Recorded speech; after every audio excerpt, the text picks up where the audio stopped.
You're listening to episode 60 of Present Moment.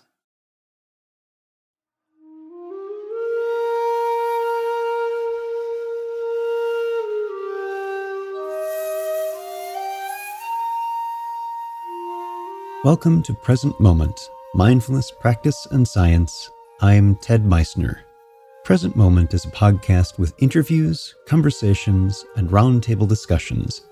We speak with mindfulness teachers about their newest findings published in peer-reviewed science journals, teachers about their understanding and methods as they work with students of mindfulness, authors about their books and interests, and we also speak with everyday practitioners. The website presentmomentmindfulness.com has show notes for each episode along with resource materials. Sam Himelstein joins us to speak about the skills needed to build authentic relationships in programs, particularly when working with youth.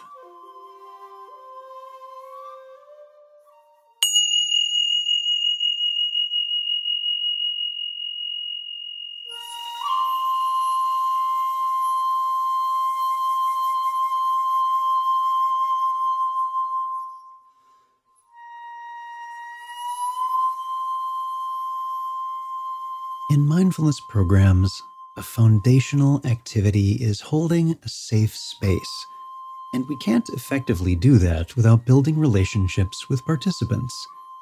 But how do we do that? And what are some core aspects of that process?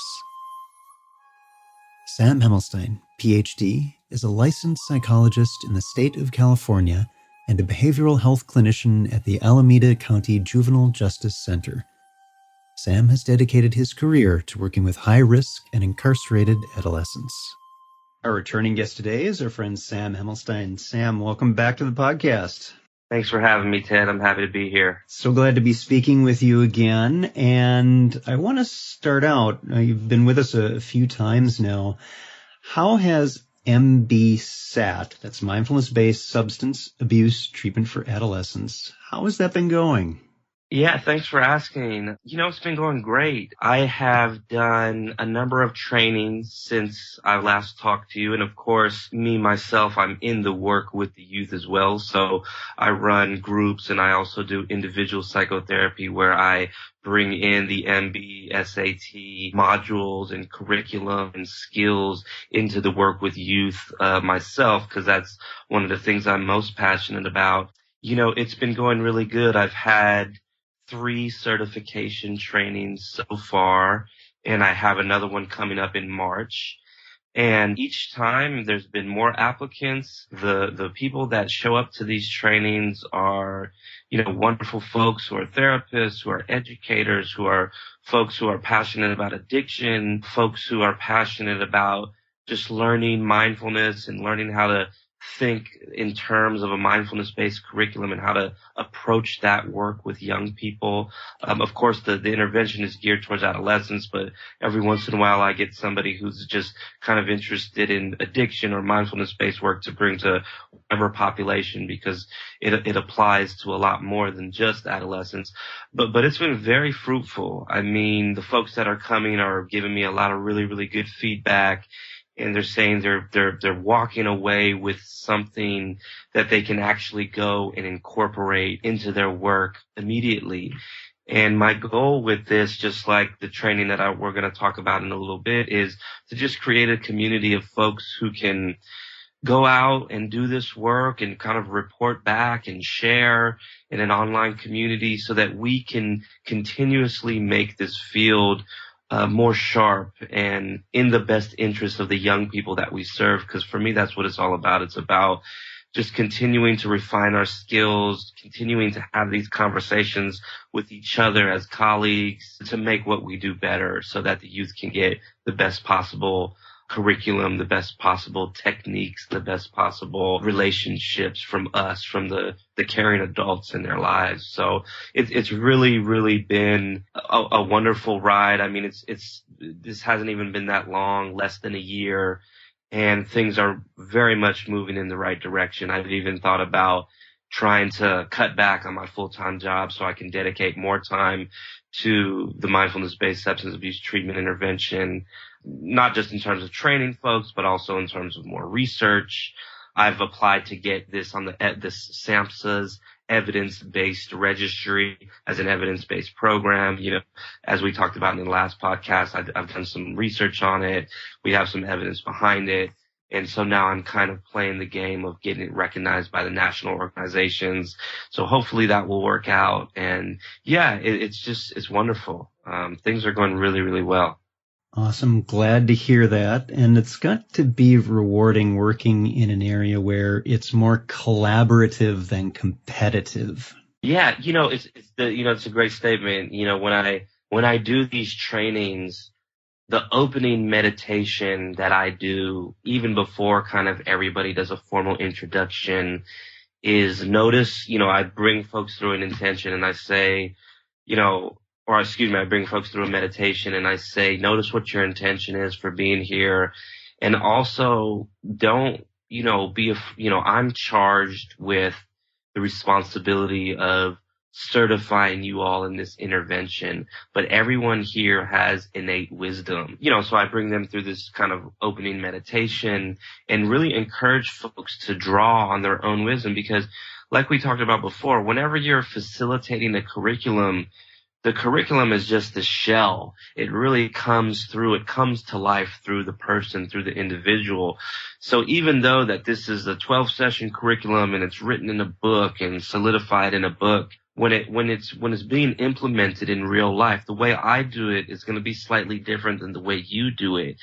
And while that may make some researchers uncomfortable, that's how it happens on the ground. So your authentic self showing up in those moments and facilitating the curriculum and doing it the way you do it, your wisdom is really important. Your life experience is really important. The skills you already have is really important. So as much as possible, even though I'm charged with being the facilitator and the trainer, I'm always trying to make it a collaborative spirit. And, I'm a young man, I'm in my 30s, and I have folks in there who are in their 60s sometimes taking my training. So, of course, they've got some serious life experience and some serious clinical experience, too. So always trying to make it a collaborative atmosphere, always trying to draw out the wisdom and the experience of the trainees so that everybody in the group can get the best possible experience. Because although it's a training and it's kind of like a certification, like learn these 12 sessions kind of thing, and that's really important. Obviously, it's also a group experience and an experience where we can all come together, practice some of this stuff, go through some of these kind of experiential activities, and in this short amount of time, grow as a group, bond a little bit, and really learn from each other. So collaboration is what it's all about. So I think it's a really good statement that you made. Yeah, it's reflecting on how, as we do this kind of work, anything that turns the light on or brightens it inward, and people begin to notice their own ability to flourish and be unique. And as you're saying, they're putting their own voice. It may be that this is a specific program that's being developed and they're staying close to what that is. There's always going to be a uniqueness of the moment, variability with the group of people that are there with their own way of relating to them. And that's, I think, one of the reasons why it's so very helpful to not have things scripted, but that it comes from your own practice, and why practice is so very important, your own personal practice as a teacher. I'm wondering if you could just say a few words about that. Yeah, absolutely. I think like most meditation teachers and folks who facilitate mindfulness-based curriculum, most of us are pretty much in alignment with this, just that, having our own personal practice is extremely, extremely important, because it's not just that we're teaching young folks a practice like meditation, like mindfulness of the breath or the body scan or something like that. It's that we're modeling for them when we're in those groups. It's that we're showing them that we walk this path too.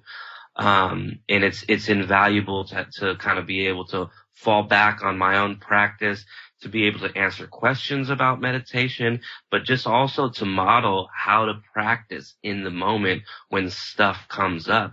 Because especially when you're working with teens, boundaries are going to be tested, resistance is going to arise in many different ways.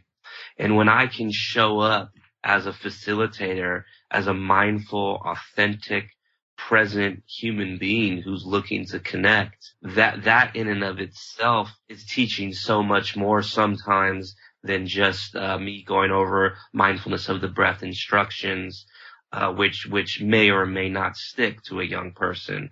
I've had experiences where I remember working in a particular group, doing one of these MBSAT groups in a juvenile detention center. And when we were finished with the group, when we were finished with the 12th session, one of the young people said, in kind of the feedback session at the end, one of the young people just said, "Hey man, I just really want to say thank you for never yelling at us. Sometimes we got off track and you never yelled at us." If you think about it, it was really an important moment for this kid, because in a juvenile detention setting, what they call them is JIOs, juvenile institutional officers, are kind of like the guards. That's all they do. They're very authoritarian. They're directive. They yell. They raise their voice all the time. So the youth are often left feeling, emasculated, feeling inferior, feeling, challenged and embarrassed, and all these different types of emotions that arise when an older man tells them, somebody in their teens, like, you need to do this right now. You need to use the bathroom now. You need to eat now. And when they step out of line a little bit, they get yelled at. So for him, he noticed with me and my co-facilitator that whenever they kind of got out of line, we had our own kind of way of bringing things back together, but we never disrespected them. We never yelled at them. And being able to do that was a practice, being able to because of course there was times I got frustrated. There was times that I felt uncomfortable because, we got off the agenda, or kids were playing around or something like that, being humorous and cracking jokes when we were supposed to be doing something else. So of course those emotions arised in me, but it was just about how do I manage these in the moment so that I can always present to them from a place of dignity, from a place of respect for them. And that all sat on the shoulders of my own personal practice. It's kind of like we were talking about just before we started. It's like, it's one thing to talk about getting something done, but it's another thing to put intentional effort into something. So, a lot of people sit on the cushion and meditate, and that's a great thing. And that has enhanced my practice, but also intentionally putting awareness on these moments when frustration or discomfort or something arises, when I'm facilitating the group, putting intentional effort and awareness into that, to be mindful, practice in those moments, which of course the formal training, the formal meditation helps, but that's really when the go time is when I'm uncomfortable in relationship with someone else. So the personal practice, we like to say it's a prerequisite, but it's an ongoing practice, an ongoing, intention to continuously show up in a mindful way. And when we make mistakes, we own those mistakes, we accept those mistakes, and show up as a human being in relationship with the folks that we're working with. And that's, part of the mindful practice as well. So it's very, very important. And I value, not, like I'm saying, not just the formal meditation and the retreat practice, and that's very important, but also that explicit intention to bring awareness and mindfulness into those moments when we're in relationship, when it's not so fun, when we're frustrated, when we're anxious, whatever it is, Yeah, absolutely. Beautifully said. And I think a great segue into what we're here to talk about today, which is a new program that you've been working on, Building Authentic Relationships. Tell us about that program. For a long time, and, I've been on the podcast before talking about my books. And it took me a while to kind of figure out, to kind of drizzle down, like, what is it that I do with young people? What's the core of my personal work? I'm very passionate about this mindfulness meditation practice. I'm passionate about existential therapy and the kind of wonderful techniques that has, especially with the incarcerated youth that I work with, and the humanistic techniques. When it came down to it, I thought to myself, and this was many years ago, I was like, the main thing that I'm doing is building authentic relationships with these young folks so that I can create, or so that I can help contribute to an atmosphere, a vessel where the young person will be receptive to whatever it is I have to say. So on the one hand, the relationship itself can be really healing. It can be a relationally corrective experience with the young people I work with, especially since most of them don't have great relational schematics with adults in their lives. But also it helps me be able to bring in a technique like mindfulness, and for them to be receptive to it, for them to actually give it the time of day, because they're like, oh, this is Sam. I know Sam. We're cool. We have a cool relationship. I trust this person. So whatever he has to offer, I'm going to at least give it a fair shake, So I've been meaning for many, many years to create a course. At first I thought I was just going to write a book on it, a course on the basics of building authentic relationships. And of course, this course is about building authentic relationships with adolescents. But anybody who comes to the website and sees the 6 skills that we'll talk about in a moment will know that this really applies to any relationship in life, whether it's therapist, client, teacher, student, couple, thing like that. But I write it, and I made it specifically for working with adolescents, because that can be difficult at times. And so I wanted to make it an online course. Even though I do a lot of trainings nationally, I thought to myself, like, what is a way to make this very accessible, very affordable, so that the masses, whether you're a therapist, an educator, a parent, whatever you do, a probation officer, so that the masses can just kind of start a dialogue with themselves about what it would take to build an authentic relationship with the young people they work with. So one of the reasons it took me so long to come up with it was not because I had to come up with content, but just because I needed to figure out a learning management system and learn stuff on the web, because I wanted this to be an online thing. So once I figured that out, I started just kind of doing the plug and play and inserting the modules and the units into the online learning management system. And this is what it came out with, is building authentic relationships online, or like what I like to call it for short, it's BARS Online. There's this really is an introduction to this work, because I could go on. And of course, there's much more than 6 skills to building authentic relationships with other human beings, and especially with adolescents. But I wanted to keep it fairly simple, because I wanted it to be not just affordable, but achievable in a somewhat short amount of time for folks.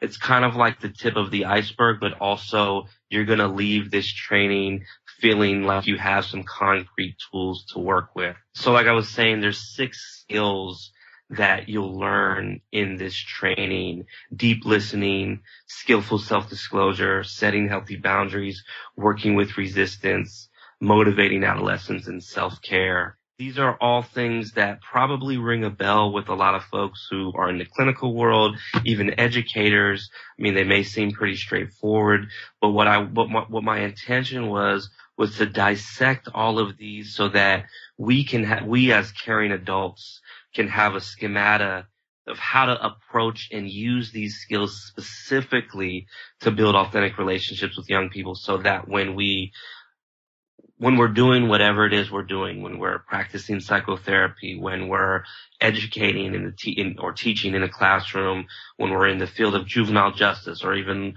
lawyers or medicine, or whatever it is you're doing, even if you're a mentor or even a parent, when we're doing that, we can have these skills to rely on in our minds, in our hearts, to build authentic relationships. So I'll tell you a little bit about each of the skills. I wanted to start with deep listening. And for those of you who don't know, and I'm sure you know Ted, the Vietnamese Zen monk Thich Nhat Hanh, he is a monk that I really, just caught wind to his teaching many, many years ago. And I actually was really drawn to him because at the time, at least for me, he was the only monk that I can find who was like a straight up monk, but was also writing explicitly about oppression and racism and how these are things that, as a society we need to address. And these are things in the meditation world that we can still address, and that we don't necessarily need to just sit on our cushions and meditate and not think about the outside world. So I was really drawn to Thich Nhat Hanh's work, and it was the first place I heard the term deep listening, or skillful listening as he sometimes calls it as well. And so to me, deep listening is both kind of a paradigm and a philosophy and an explicit practice. On the paradigm or philosophy side, most young people that I've worked with and that people that I know have worked with have this experience of not getting a fair shake. Adults tend to not listen to their opinions, tend to devalue their attitudes and opinions, and tend to just not listen to them kind of on a big macro level. One of the examples that I hear a lot about is young people who are in serious relationships with a romantic partner, and some adult in their life just kind of invalidating their experience. Like if they broke up with a girlfriend, for example, somebody saying something like, well, don't worry, you're young, you'll find someone else, and just kind of like, that makes it feel great every time, doesn't it? Right, exactly. Just kind of like invalidating their actual experience. So on the philosophical side, the deep listening is, let's be open. Let's really listen with our open mind and open heart, put the judgments and opinions as an adult to the side so we can really witness the experience of these young people. And then, of course, on the practical side, deep listening is when we're being present in ourselves so that we can be more present to the young people that we're working with. And I review a number of different things that we can be doing with our mind and with our body to practice deep listening in the moment with young folks. So I really wanted to start there because I was like, where does this all start? It all starts me being willing to build an authentic relationship, or wanting to build a relationship with a young person starts with my ability to actually sit there and listen to them, to not write them off, to not invalidate them just because I'm, 35 and they're 16 and I know more than them. Those are the types of thoughts that a lot of even caring adults who work with young people have. They just kind of write off the young person's experience. So if we go in with that open mind, another book that I reference in this, or another meditation that I reference in this module is, Shunryu Suzuki, the Zen master who wrote the book Zen Mind, Beginner's Mind. And I really like the concept of beginner's mind as a part of the practice of mindfulness, as a part of the practice of deep listening. It's that we're curious, open, with like a beginner's mind, like an experience we've never had before. That's the type of attitude we take when we're listening to a young person. And that just helps build that relationship, because young people can sense when you're writing them off. Even if you're not saying anything, if you're not truly listening to them, they're going to sense it, and they're just going to write you off as just another adult who's a part of the system, who's someone that's not giving them the time of day, and who's not really being open to them. So that's where I think the relationship starts. Interestingly and somewhat ironically, the next skill that I teach is skillful self-disclosure. So while in the first skill, I'm kind of advocating for be an open-minded vessel to receive the story and witness the story of the young people that you're working with. And again, that shows up in many different ways. When you're a therapist, you're actually talking about stuff. When you're an educator, it might show up differently. When you're a probation officer, it might show up differently. So while we do that in the first skill, in the second skill, I'm advocating for folks to be them, to show up as their authentic self. And in order to do that, sometimes we have to self-disclose. Some therapists are really uncomfortable with self-disclosure because they got trained that way and conditioned to think that talking about themselves is not a good thing to do with clients. Educators may or may not be. Juvenile institutional officers in the probation world may or may not be. Mentors tend to be more okay with it. The underlying philosophy here is that we have to show them that we're also human beings. If we want to be in a real, authentic relationship, they need to know that we're human beings too, with life experience, with preferences and opinions. We don't need to, that doesn't mean we need to like throw up our life story on them, but it just means that if we're going to be in a real relationship with them, they need to know something about us. It can still be a professional relationship, but what we're trying to do is push an authentic relationship. The term skillful is really important here. It's not just self-disclosure. Like I said, we're not just throwing up our life story on them. We're not just blurting out things about ourselves without any forethought. Skillful self-disclosure means I ask myself the question, is what I'm about to say in the best interest of the young person I'm talking to? I think I've told you on this podcast before that as a young man, I had my own troubles and I was incarcerated in juvenile hall 7 times for many different things. And I work now with kids in the same juvenile hall that I used to be incarcerated in. And one might think that it's a good idea for me to tell the young people that I work with that I've been incarcerated there.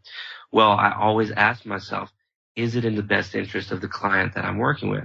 Sometimes I think, yes, it is, and I tell them. And sometimes I think, I don't think it's in their best interest for me to know, and I don't tell them. So sometimes it may be in their interest, sometimes it may not be in their interest. When we ask ourselves that question, it puts us in a reflective, mindful state where we're not blurting things out, where we can practice something like skillful speech, and it gives us much more of a likelihood to be skillful. So skillful self-disclosure is super, super important. These next 2 skills are what most people consult me about when they work with teens: setting boundaries and working with resistance. These are kind of like I said, this is what most people kind of sign up for my trainings for. It's like, I work with teens. How do I deal with it when it becomes uncomfortable? And it becomes uncomfortable when you test boundaries and when resistance arises. So these are kind of like the sisters in this whole bars online training. It's like the sister sub-module of this is how to deal with it when you get into kind of hot water with the youth. And it's really, really important because when we set boundaries and when we work with resistance, we're actually contributing to the relationship. We're contributing to, or sometimes taking away and developing impasses from the relationship.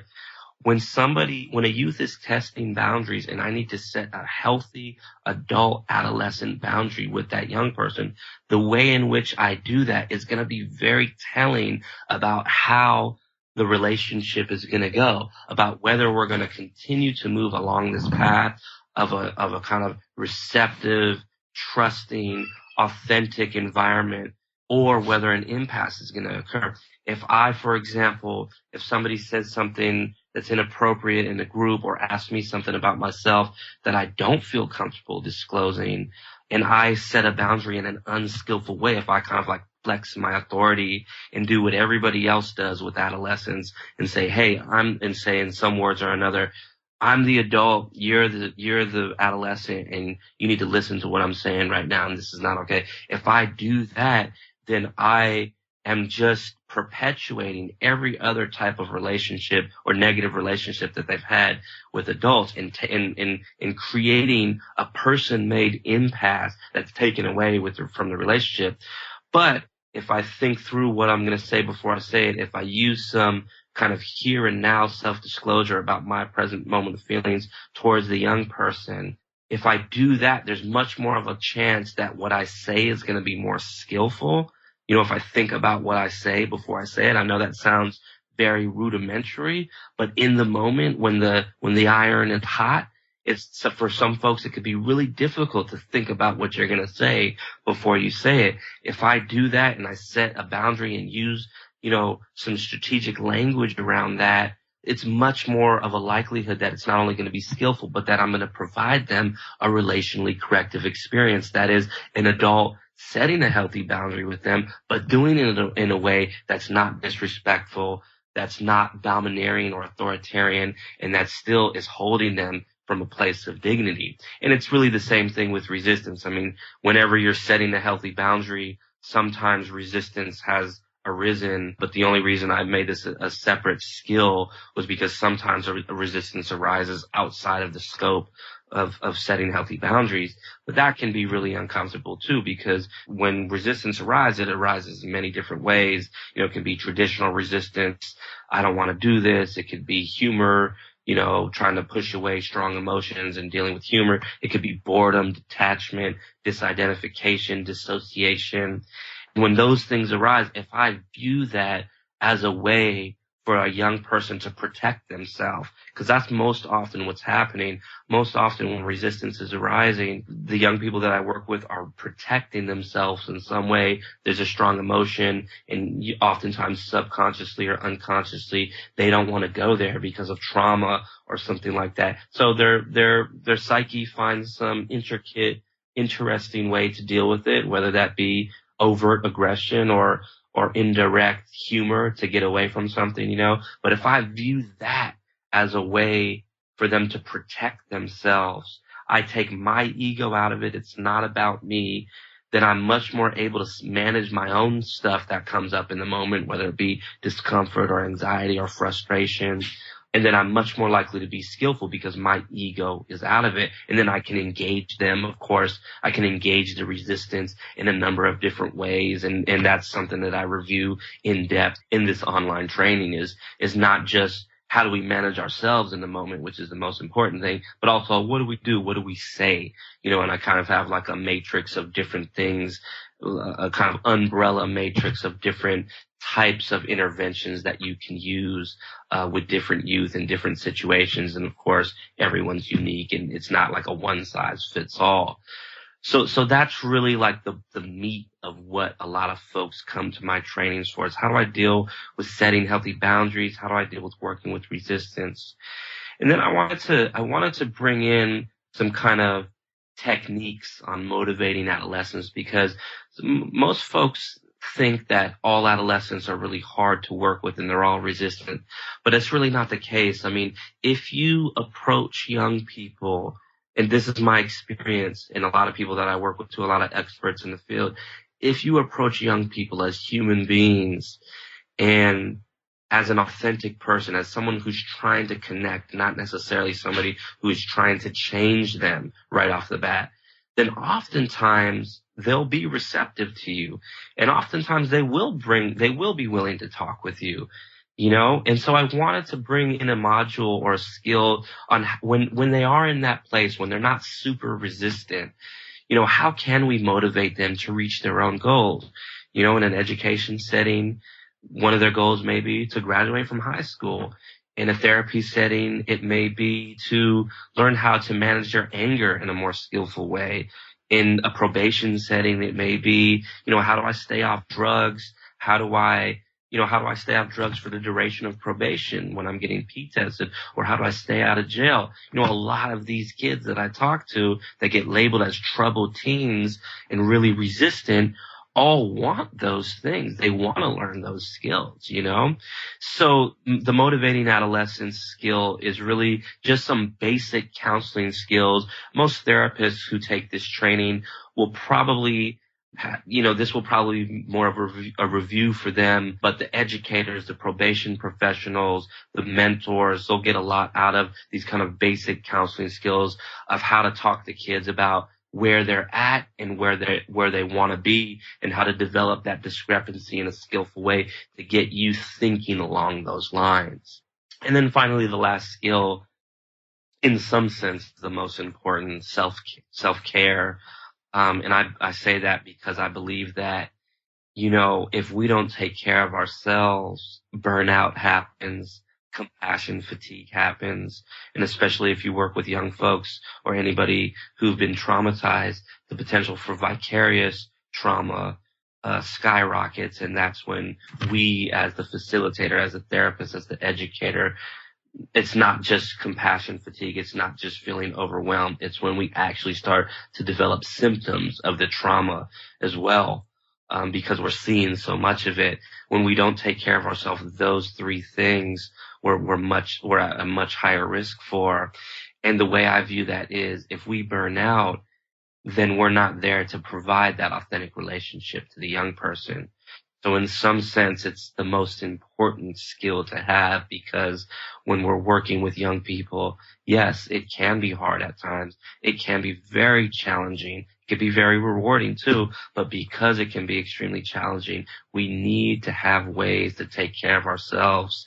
And in this module, I just kind of overview a number of different mediums through which to think of self-care, the physical world. What are you doing with your physical self? The emotional world, the spiritual world, how we relate to our work world, all these types of things. And I'm kind of directing folks as much as I can in the online platform to do their own self-care assessment and to think of their own self-care strategies and commit to those strategies. Because again, and I can't stress this enough, it's really about being able to show up, because when we're not there, they're not getting that relationship.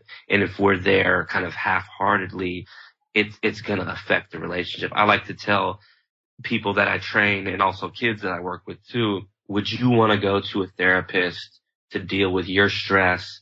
And then when you walk in the room, the therapist is a complete stress ball. And oftentimes, and of course people say, no, I don't want to do that. And so the point is, it's like when we're the tool, whether you're a therapist or an educator, even if you're an educator and you're teaching math or something like that, when it comes to building the authentic relationship, you are still the tool. The mechanic has his tool belt. The carpenter has his or her tool belt.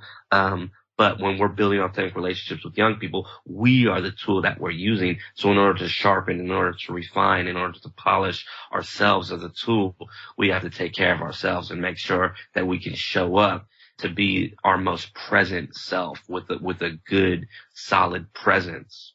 So I think it's the most important. So those are the 6 basic skills that I'm teaching in this class or in this online course. It's set up online so that you can just go submit your tuition. You get a username and password delivered to you in email. And it's one of those things that you can just kind of log in, do a unit or 2, log out, log back in. That's good for you. I have a kind of a suggested syllabus of how much you should do, but it's really up to you. And the thing that I like most about it is, the way I think about it is, when somebody signs up for this course, now it becomes your course. So there's a bunch of practice assignments for each of the modules that are kind of like visualizations and meditations. And I encourage folks to come back to them. Like, for example, in the Working with Resistance module, the practice assignment is to use all the skills and techniques you learned in the module to, in kind of like a meditative visualization, and to actually think about young people that have been resistant in your experience. And so I'm kind of directing people and encouraging people to come back to it over and over again. If you have a new person that you're working with, a new student in class, a new therapy client, a new probation client, whatever it is, and they're giving you resistance over and over again, come back to this module online, log in and listen to the visualization again with that new young person, because it just will prepare you more to deal with that person at a much more skillful level. So that's, kind of the feel of what people are getting, and they can log back in and access the material whenever they want. And my idea is to, of course, at the end, there's a place to give feedback, and I kind of ask for some good feedback from folks who've been through it. And my plan is to keep updating it and make this kind of a living document, a living course, to build that community of people out there who want to have these conversations about, how do we build these authentic relationships with young people?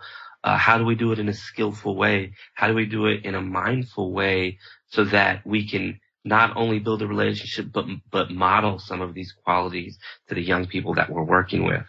Yeah, excellent. And I like the listing of skills in particular. I'm glad you included that step 6, that's self-care, and there are entire programs that are cropping up that are around self-care, particularly in fields where there's a high turnover rate, because people are burning out, because they don't take just that little bit of time, and they don't know how to take care of themselves so they can be there for others. They don't know how to put on their own life jacket first. Right. Absolutely. Absolutely. So let's talk a little bit about, for those who are listening to the podcast who are teachers of some mindfulness-based program, listening to this, a lot of these skills that you've been talking about they're resonating. Of course, the things that we run into during programs, as you had mentioned, and what stood out for me is working with resistance requires an elegance, a skill, and a practice to do that well.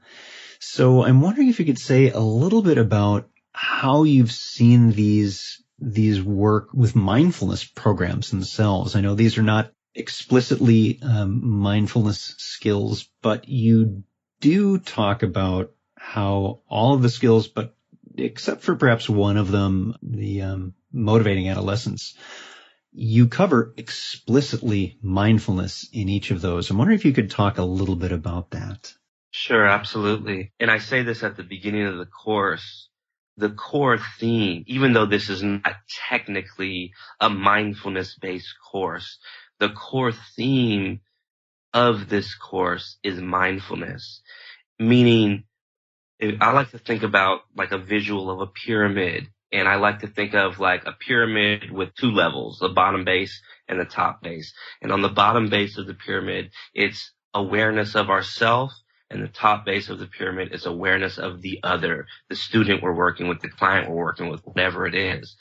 And I think about it, I conceptualize it that way because in all of these skills, like you said, even the motivating adolescence one, but I'm not explicit in that one. In the other 5 skills, I talk very explicitly about how in order to do this effectively, in order to build this authentic relationship by utilizing this skill, deep listening or setting healthy boundaries, especially setting boundaries, especially working with resistance. But in order to do that, we need to have some awareness of ourselves. We need to be able to know if we're anxious right now, we need to be able to know that we're anxious. And we need, and that, the ability to then manage that anxiety, for example, sits on the shoulder of being aware of that anxiety. And the ability to manage that anxiety contributes to what am I going to then do next? How am I going to engage this resistance? How am I going to set this boundary? What am I going to disclose about myself skillfully, if anything? The ability to do that sits on the shoulders of managing my anxiety, which sits on the shoulders of being aware of my anxiety. So mindfulness is such a key component to this work. I mean, most people for example, in the psychotherapy world, when they're talking about an evidence-based intervention, for example, will say, yeah, you need to build rapport first and then, blah, blah, blah, blah, blah, et cetera, et cetera. But how? Exactly. And most people in those trainings, in those conferences, just kind of gloss past it and don't actually talk about how you build rapport. So again, it comes back to the intention. I want to build an authentic relationship. How do I build that authentic relationship? Well, there's a bunch of things in this course that you'll learn about, but the base is I need to be mindful of myself within that relationship in order to help build that relationship. That's why it's so important.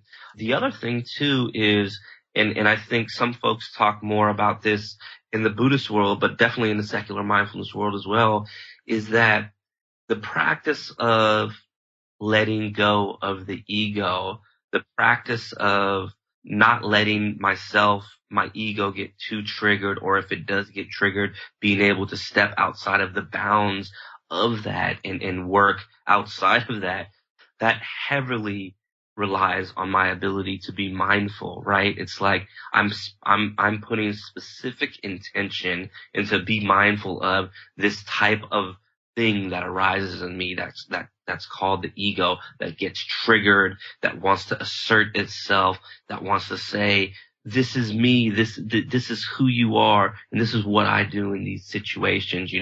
My ability to be mindful of that kind of emotional and also thought process that arises very, very quickly sometimes because of life experience, because of many different types of conditions. My ability to be mindful of that and then not let myself react to it, let myself be aware of it, and then let myself respond in a way that I feel is most skillful to that young person. That is another core underlying theme. I mean, when you're working with resistance, for example, and somebody becomes extremely resistant in your group, if you imagine, for those of you who teach meditation, if you imagine yourself working with teens and you start your meditation and you ring your bell and all the young people are looking serene and calm in their faces, and you're just like, yeah, this is it, I'm doing it. Then all of a sudden somebody opens their eyes and says, screw this, like, I'm not doing this, like, I'm not doing this thing right now. And they probably use much less appropriate language that I'm using right now. If a team does something like that, that resistance that arises, it's so natural for us as the facilitator to feel offended, to feel like it's personal about us, to just go to that side of it rather than think, how is this person protecting themselves in this moment? Maybe they just closed their eyes and some trauma came up, or maybe it just got really uncomfortable for them and this is how they deal with it. To think along those lines takes training, and that's what that ego training is about. To be able to step outside of the bounds of that is a very, very deep mindfulness practice. So mindfulness in stepping outside of the bounds of the ego is really infused in this whole course. And then to speak to the other part that you said, when folks are facilitating mindfulness groups, all of these skills will be tested within you as a facilitator. If you're the facilitator, there's going to be times, even if you do kind of more of the therapy group where you do check-ins and you have a topic and then you also meditate, then absolutely all of these skills will be tested in you. But even if you do more of the kind of like Dharma group where it's more of just meditation and you talking, there's going to be times when you're called upon to practice deep listening. There's going to be times where your experience is called upon, and you'll have to think to yourself, is this in the best interest to disclose to the group? There's going to be times where group members may do inappropriate things with each other, and you may need to set healthy boundaries or work with some resistance. And absolutely, there's going to be times when you're going to be called upon to use, even if you're not a therapist, those kind of basic counseling skills to help draw experience out of people. And of course, absolutely, whenever you're doing any type of human services work, or really any type of work in general, I mean, self-care is the overarching, this is a very important thing. So whether you're teaching a mindfulness group and not thinking about building relationships, these skills still are very important, or whether you're building relationships and not explicitly teaching meditation or mindfulness or anything like that, mindfulness is very much infused in these skills. Wonderfully said. Thank you, Sam. For those who are interested in finding out more about this particular program, and I will be linking these two sites on the episode page for this episode, you can visit the Center for Adolescent Studies.com, and you'll find more about the BARS program there, as well as Sam's own website, samhimelstein.com. Sam, thank you so much for being here. Thank you very much. It's always a pleasure.